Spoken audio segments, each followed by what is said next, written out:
first music video I remember seeing, and I barely remember, like I was so young and I was like kind of like squinting at the TV, I was half awake, half asleep, was Ashes to Ashes by David Bowie.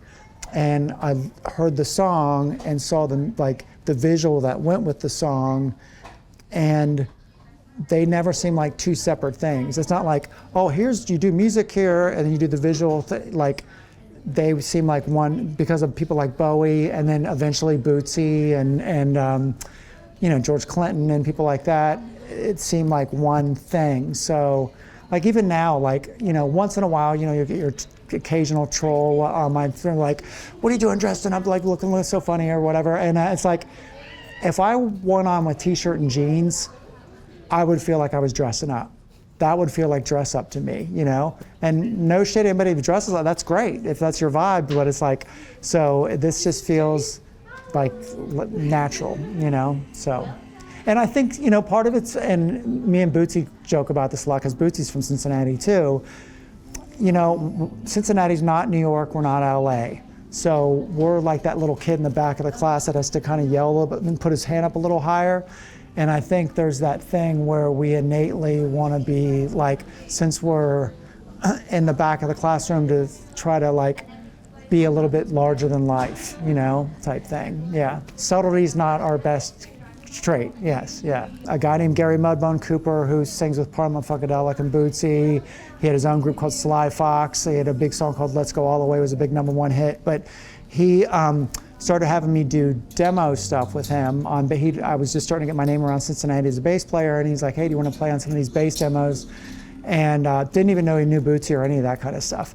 And one day he called me up, and he's like, there's this label in Japan called P-Vine Records. They do all funk and soul, and which is cool because since then they've released one of my records. This is years later, of course. But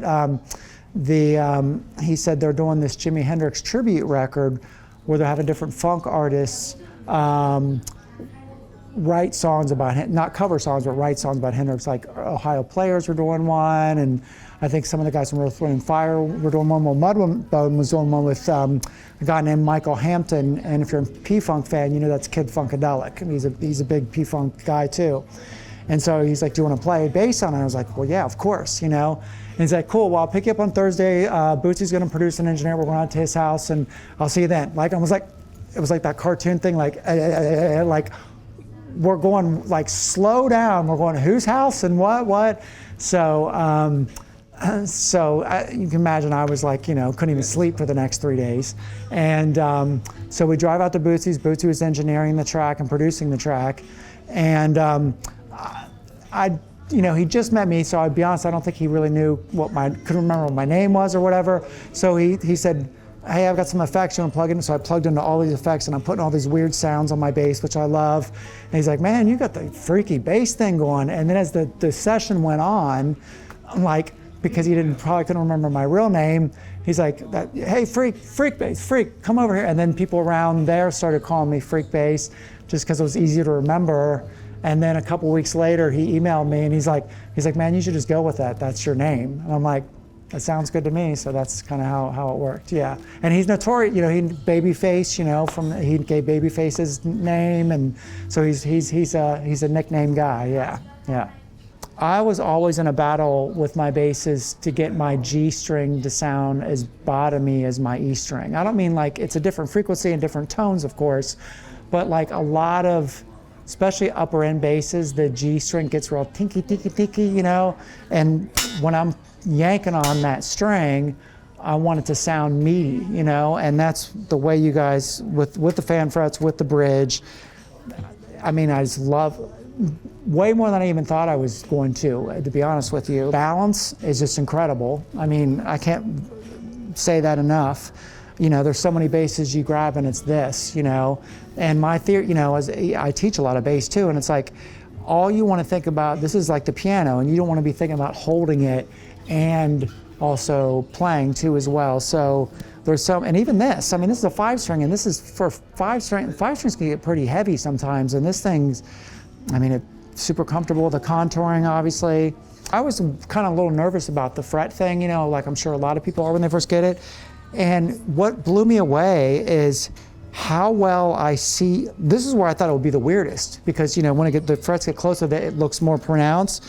To me, funk is the music of the future. It's always evolving. That's why Bootsy and George Clinton, when they tour, they're not going out and doing oldies tours. You go to a George Clinton show and they're 15, 16, 17-year-old, like half the audience are kids, so as for regards to Dingwall, is the fact that this bass, just like funk, it feels like the future. This bass feels like the future too. It's you guys are always evolving the way what it does, the sound, even the addition. I know the last few years bringing Neve in with the Neve preamp, which is just sounds so amazing. And the thing about the Dingwall too is we're talking about live streaming. I stream a lot if I'm on the road, I'll stream from my hotel room, right? And sometimes I don't, like at my studio, I can plug to the board and preamps and all that stuff. I can make it sound exactly how I want it. But when I'm touring, when I'm at a hotel, sometimes I'm just plugging straight into my loop station and straight into a live. And this thing still sounds super meaty and full. It's not like it sounds tiny or at all too as well. So, there's so many, I could go on and on, but those are some of the big reasons for sure. Yeah, you want your car to look good when you're driving it. Whatever you're doing, it's you. It's an extent. This is an extension of you. That's the other thing too. Cool about Dingwall is that, you guys will have someone like Lee Sklar to John Taylor to, different, a lot of the new metal players. It's like it's not relegated to one genre. And of course, sound-wise, everything sounds different, but even visually, it's very tailored to the person, And I was telling you before we talked today just how, Sheldon, as a company leader, is such an inspiration. Just it makes you want to play and be along with the ride with you guys. It's like you feel it's a fun to see what you're doing and be a part of it. But yes, visually, come on. Yes, yeah.